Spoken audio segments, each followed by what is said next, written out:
இல்லை ஏம்ல தனியாக உட்காந்துட்டு இருக்க மாதிரி இருக்கு. ஃபோனை எடுத்து பார்த்தேன்.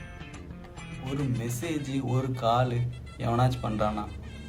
எவனும் பண்ண மாட்டான். அப்படியே ஃபீலிங் டிப்ரெஷனாக அலோனாக இருக்குது மச்சான்.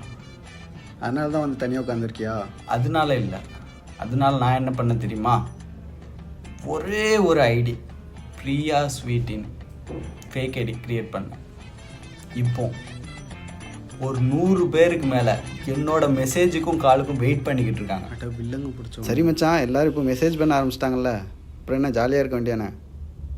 ஆனால் ஃபேக் ஐடி க்ரியேட் பண்ணதுக்கப்புறம் தான் தெரியுது இவனோ டார்ச்சருக்கு தனியாகவே இருந்துட்டு போயிடலான்னு. சரி மச்சான், பசங்கனாலே பொண்ணுங்களுக்கு அப்படி அலைஞ்சிக்கிட்டு தான் இருக்காங்க. ஆமாம் மச்சான், நீனும் அந்த சௌமியா ஐடிட்ட அதிகமாக ஃபோட்டோன்னு கேட்டு டார்ச்சர் பண்ணாதடா. எவ்வளோதான் நெட்லேருந்து டவுன்லோட் பண்ணி